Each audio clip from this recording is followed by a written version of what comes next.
A study from the University of California shows that it takes upwards of 23 minutes to fully refocus on the task when you're distracted from it. This happens each and every time your focus is taken off by an unrelated task. Your focus is everything, and without it, you can never hope to get the important things done. In today's video, I will show you what can be throwing your focus off, the real reason why you can't focus, and how to reclaim your focus so you can set yourself up to be unstoppable at whatever you set your mind to. Just as much as it can help you, it can be the same thing that hinders you. Your phone is a constant hub of notifications and distractions. A simple ring, buzz, or chime can be enough to get your mind running on what the notification could be for. Is someone looking for me?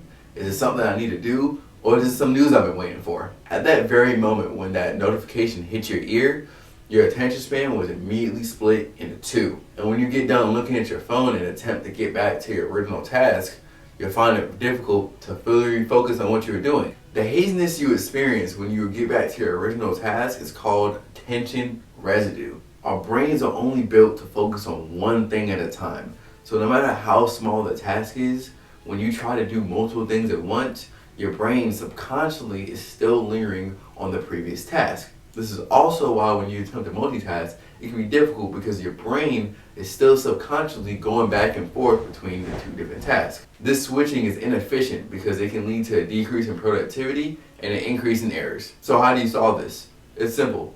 Turn off any non-essential notifications and set timers when you're doing work or a task. Then at the end of that timer, you can take a small 5 to 10 minute break to attend to any notifications, and then you can return back to your work. Doing this allows your brain to rest. Imagine being told you had to run for a full hour straight. You'd be exhausted. Now with that rest, you can put your full focus back into what you were doing so you can keep your mind sharp and energized to tackle your to-do list. Imagine you are walking in a big and busy city. Then you take a moment to stop and look up at the building next to you. You quickly realize that this is no ordinary building. This is a gigantic skyscraper that stretches high into the clouds. You are astonished by the sheer scale of the structure and overwhelmed by its magnitude. In comparison to the building, you feel small, and you think to yourself, how in the world would anyone know where to start making something like this? This feeling may be similar to how you feel about your goals and ambitions. You have this long laundry list of things that you feel like you need to do before you even think you can begin to reach for your goals. You become overwhelmed, and now it's difficult to stay focused when all these thoughts of what you need to do start clouding your mind. This whirlwind of feelings and thoughts can lead you to experiencing something called a cognitive overload. A cognitive overload is a state in which information or task surpasses your brain's capacity.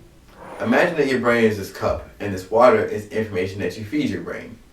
Your brain needs time to process the information you feed it so that you can properly handle new information or tasks that you put on it. However, if you keep filling your brain with new information too quickly, it will overflow, and now any new information won't get retained. This overload of information can not only impair your focus, but it can also affect your ability to problem solve and make decisions. First, start by taking a breath and understand that your goals don't have to be so overwhelming and that you're very capable of achieving them. Take a moment to list out all your tasks and take each task, no matter how big or small, and break them down into smaller, more actionable steps.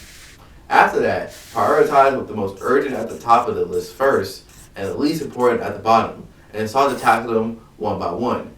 This will help put your mind at ease and allow you to focus more on what needs to get done. If you spend too much time thinking about a thing, it will never get done.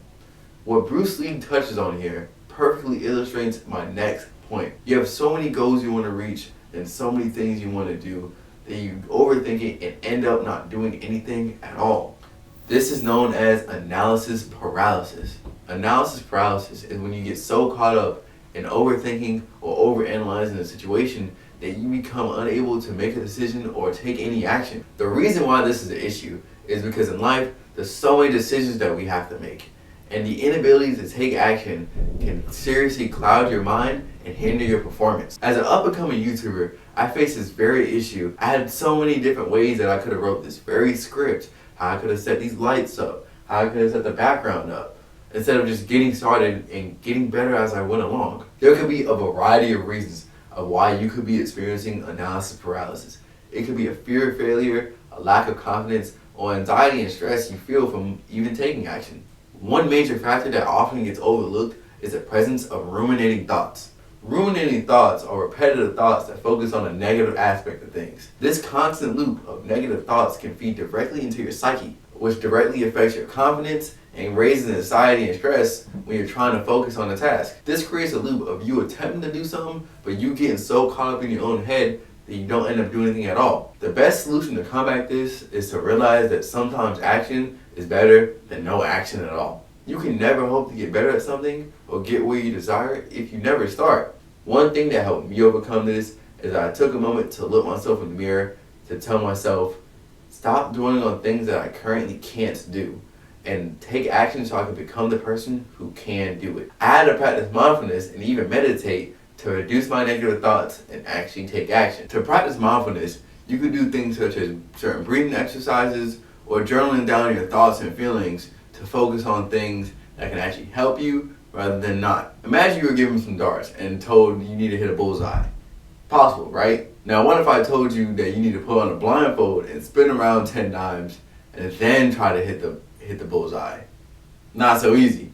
How can you possibly hit a target if you don't know where you're aiming?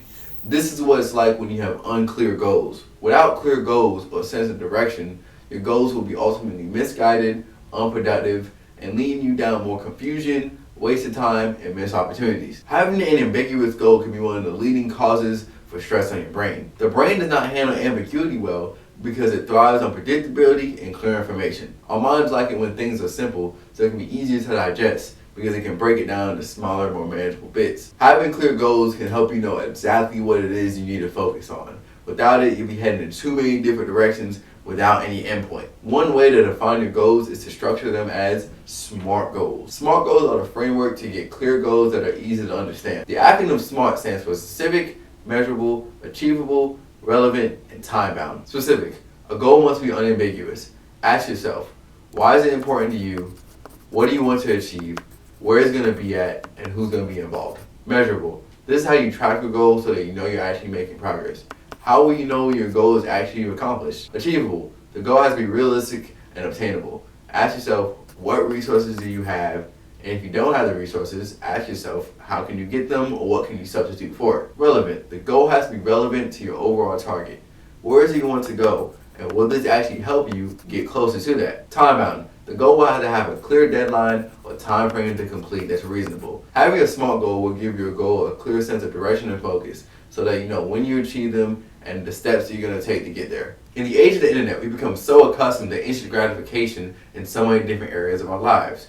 We have access to entertainment, information, and services almost immediately. This preference for immediate gratification can make it difficult to complete a task because the desire to reach the finish line can be so great that it makes you unable to focus on what you're doing. This impatience can lead to you producing sloppy and unfinished work. It can be disheartening when you have a goal and you realize how much time it's actually going to take to achieve it. It can be also deeply frustrating when you realize you're not making as much progress as you would like toward your goal. Our brains are wired to seek immediate rewards and pleasure, driven by the chemical called dopamine. Dopamine is a critical component of our reward systems. When it's released, it can create feelings of pleasure and satisfaction. Our brains constantly crave this sensation, so it can become problematic when we engage in activities that frequently give us instant gratification. For example, scrolling through social media releases this dopamine, making it difficult to stop because our brains are constantly getting hit with rapid rewards. This addiction to immediate gratification can make it difficult to wait for delayed rewards,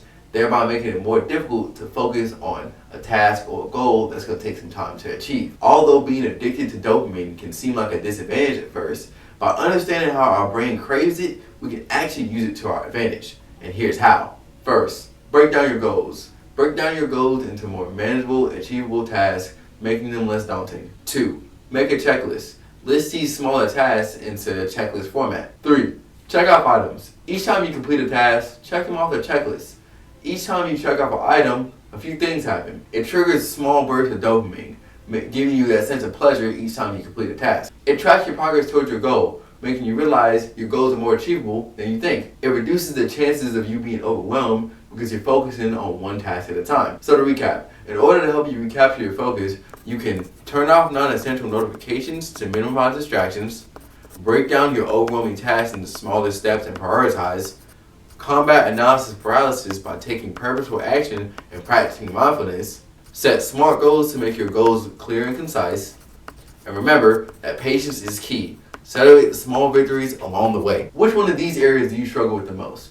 Don't forget to like, comment, and subscribe, and share with others. And if you want more transformative mindset strategies, click the video right here.